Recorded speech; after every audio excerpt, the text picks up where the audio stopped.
Bueno, último bloque de semanario y lo hemos reservado para hablar de política, de la política nacional en tiempos de coronavirus. Y ya en contacto vía Skype con Edgardo Moreno, quien es gerente de Radio Mitre, además un conocedor y amigo de la casa. Hola Edgardo, ¿cómo estás? Hola Cruz, ¿qué tal? ¿Cómo estás? Bueno, y acostumbrándonos a esta nueva modalidad de comunicación que me parece que viene para largo, ¿no? Y eso imagino que también lo entienden los políticos.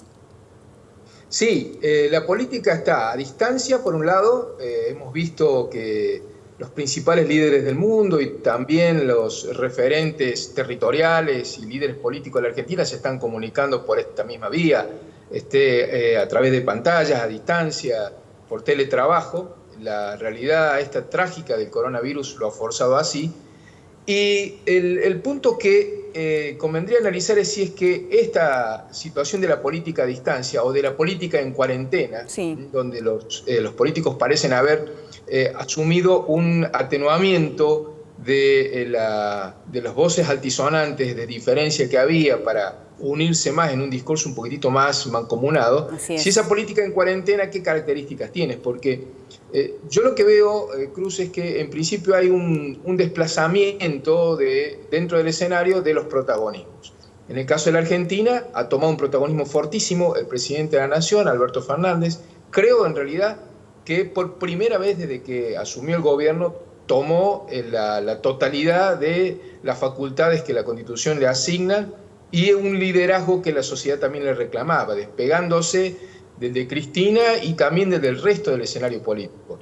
Alberto Fernández ha decidido ocupar la centralidad completa del escenario político, en algunos casos con aciertos, en otros con errores. Por ahí diría que se ven dos Albertos, ¿no? Uno cuando hace declaraciones solo, donde por ahí comete algunos errores de apreciación, incurre en algunos tonos excesivamente enfáticos o de enojo.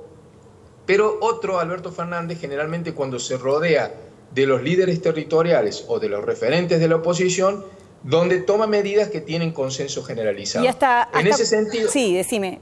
Te iba a preguntar eso, ¿no? ¿Y hasta cuándo, digamos, estas facultades que tienen en este momento y esta presencia fuerte de acompañamiento le va a durar, ¿no? Tiene en sus manos, por un lado, los decretos de necesidad de urgencia y algunas facultades conferidas por el Parlamento. Pero digo, este poderío y este acompañamiento, ¿hasta dónde llega? Bueno, en principio me parece que eso le ha generado un fuerte protagonismo a él, porque han cedido protagonismo los actores que venían siendo fuertes en el marco de la grieta. Por un lado Macri, que ya había hecho un repliegue desde la salida del gobierno, y por el otro lado Cristina, que desde su viaje de ida y vuelta a Cuba ha preferido no opinar sobre la situación de crisis que existe. Pero también el protagonismo ha ido a los líderes territoriales, ha ido no solo a Alberto Fernández, sino a los gobernadores de provincia, a los intendentes, que son en definitiva los que tienen que lidiar con la diaria en el medio de un proceso tan crítico como la emergencia sanitaria. Ahora, ¿hasta cuándo va a durar? Esto va a depender. Se ha visto que aquellas medidas que inicialmente tomó Fernández tuvieron un consenso general. Por ejemplo, el cierre de las escuelas, la suspensión de las clases y la cuarentena en su momento inicial. También se ha visto que surgen algunos motivos de fricción. Por ejemplo, ese amague que hubo de aplicar el estado de sitio, que mereció un debate incipiente y que ha quedado como latente, pero pausado por el momento. Y también algunas fricciones que ya tienen que ver con cosas específicas de la política sanitaria. Esto de si la descentralización de los test para detectar el coronavirus se está aplicando bien. Exacto. O no, si viene junto con la cantidad de reactivos y de instrumental que es necesario para que eso permita una detección rápida de los casos y por lo tanto también una reacción rápida de la política sanitaria. Hay algunas fricciones ahí y otras fricciones que tienen que ver con la política de seguridad por la aplicación de la cuarentena. Bueno, y ahí voy, ¿no? Mi pregunta es la siguiente, porque por supuesto el pico de la pandemia ni siquiera se avisó, ahora llegaría para la primera quincena de mayo, y el pico de la tensión social se va a producir de la mano. Y digo, ¿cuál es el plan B para poder contenerlo, si es que lo tiene, no? Bueno, eso yo creo que es la clave, porque el consenso lo obtuvo Alberto Fernández con una cuestión de política sanitaria, dándole prioridad absoluta, prioridad inicial a la política sanitaria, pero no vino atado con algunas certezas en términos de política económica. Y son dos caras de la misma moneda.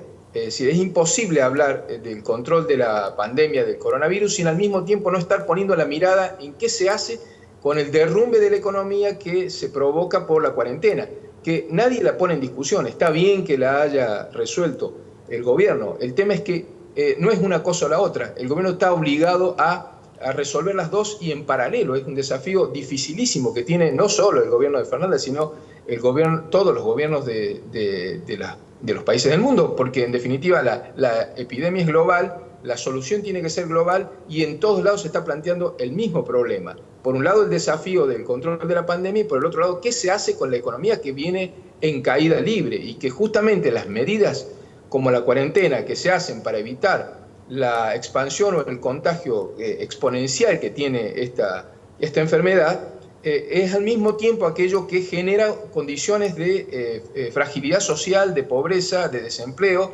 de recesión de la economía, que forman parte de la misma cosa. Entonces, ¿qué cambios, pensaba también, ¿no? ¿Qué cambios va a provocar la pandemia en los políticos, si considerás que así lo va a hacer, en algún sentido? Bueno, no lo sabemos, porque en realidad hay un mundo claramente que está muriendo. El mundo de los millennials, de los centennials, de todas las generaciones previas, ha muerto, porque la verdad, esta pandemia absolutamente inesperada y global por sus propias condiciones ha sepultado ese mundo y algo nuevo están haciendo, no sabemos si igual, mejor o peor, no habría que descartar ninguna de las alternativas, en lo que yo le llamo en los cuarentennials, que somos todos los que estamos en este momento, son billones de personas en el mundo que están recluidas, confinadas, y que van generando un proceso político que no sabemos todavía hacia dónde va a salir. Sin lugar a dudas que no va a ser el mismo mundo que conocíamos hasta ahora, porque esta pandemia ha demostrado que muchas de las cosas que el mundo sostenía como verdades incuestionables han sido puestas en duda. Hemos tenido y estamos viendo cómo trastabillan liderazgos que creíamos que eran indiscutidos hasta hace 15 o 20 días atrás. Lo vemos en Boris Johnson en Gran Bretaña, lo vemos en Donald Trump en Estados Unidos, el proceso de Italia, la crisis del gobierno español. No sabemos muy bien hacia dónde va a ir a esto. Y todavía incluso el pico fuerte de la pandemia, en el caso de América Latina, sí, no ha llegado. Se espera para más adelante. Y tenemos gobernantes como López Obrador en México, que invita a la gente a salir a las calles en lugar de recomendarle que se queden confinados. O Bolsonaro en Brasil, que tiene absolutamente también esa misma conducta errática y se diría hasta dramáticamente irresponsable. Sí, totalmente imprudente. Edgardo... Y es imposible que no nos contagiemos de nuestro principal vecino, ¿no? Cuando digo contagio, digo en el peor de los sentidos, porque es la densidad poblacional que tiene Brasil, el vecino más fuerte de la región, seguramente nos va a afectar. Hay que irse preparando también para ese impacto, ¿no? Bueno, un placer escucharte, ¿eh? Gracias. Tu palabra siempre es bienvenida, valorada acá, así que llegará el momento en que nos podamos sentar todos nuevamente a la mesa. Muchas gracias, ¿eh? Bueno, gracias, Cruz. Gracias. Y yo creo que en este momento es probablemente el momento, no tanto para afirmar respuestas, sino para ir haciendo un listado de las preguntas con las cuales el mundo va a despertar después de que esta pandemia, si Dios quiere, termine. Gracias, ¿eh? Y sí, es un libro abierto. Veremos qué es lo que pasa con el correr de los meses. Yo insistirles, pedirles, implorarles que mientras puedan se queden en casa. Entiendo perfectamente que en muchos casos no es sencillo, que mucha gente y la mayoría no tienen una casa con jardín acogedor y todo el alimento que quisiera y demás, pero no hay otra. Si uno no se cuida, no cuida al otro, y en la medida que no lo hagamos y que actuemos de manera egoísta, esto nos va a costar y nos va a costar carísimo, porque ahora el remedio es ese, un simple lavado de manos y el quedarte en casa y cuidar de los tuyos. Si no lo hacemos así, esto se va a complicar y mucho más. Gracias por estar ahí, se quedan ahora con un especial, por supuesto, sobre esta pandemia y espero verlos pronto el próximo sábado. Adiós, chao.